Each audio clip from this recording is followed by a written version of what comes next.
Friends, ఇప్పుడే అందిన వార్త మాజీ సీఎం కేసీఆర్కు ప్రమాదం. సో ఇలాంటి ప్రమాదం ఏంటి అన్నది ఈ వివరాలన్నీ కూడా వీడియోలో తెలుసుకుందామండి. వీడియోని చివరి వరకు చూడండి, అర్థమవుతుందండి. ఇంకెవరైనా సరే మన ఛానల్ సబ్స్క్రైబ్ చేయకుండా చూసినట్లయితే వెంటనే మన ఛానల్ సబ్స్క్రైబ్ చేసుకోండి. చూసిన ప్రతి ఒక్కరు కూడా లైక్ చేయండి, మిత్రులందరూ వీడియోని షేర్ చేయండి. టాపిక్లోకి వెళ్ళిపోదాం డైరెక్ట్.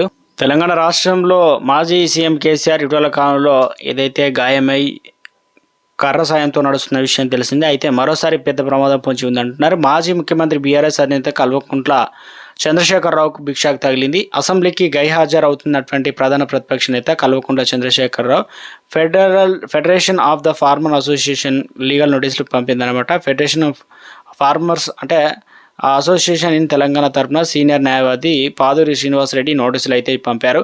అసెంబ్లీకి హాజరు కాని కేసీఆర్పై అనర్హత వేటు వేయాలని ఫార్మర్ అసోసియేషన్ ప్రధాన కార్యదర్శి విజయపరాయన్ అయితే కోరడం జరిగిందనమాట.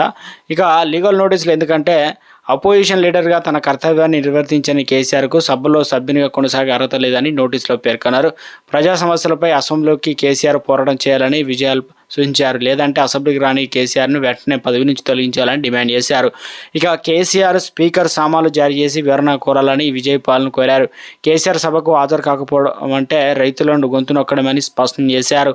ఇక తెలంగాణ రాష్ట్రం ఏర్పడిన తర్వాత తొలి ముఖ్యమంత్రిగా కేసీఆర్ బాధ్యతలు నిర్వహించారు. ఇక 5 ఏళ్ల బీఆర్ఎస్ ఆధ్వర్యంలో ప్రభుత్వాన్ని ఏర్పాటు చేశారు. ఇక 10 ఏళ్లలో కాలంలో పలు పథకాలను ప్రవేశపెట్టి ప్రజల మన్ననలు పొందారు. అయితే గత అసెంబ్లీ ఎన్నికల్లో అనూహ్యంగా బీఆర్ఎస్ అధికారం కోల్పోయింది. కాంగ్రెస్ పార్టీ అధికారంలో చేపట్టింది. రేవంత్ రెడ్డి ముఖ్యమంత్రిగా బాధ్యతలు చేపట్టారు.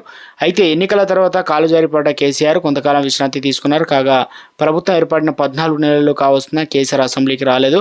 ఒకేసారి సభకు హాజరయ్యారు. ఆయన పూర్తిగా ఫామ్ హౌస్కే పరిమితమయ్యారు.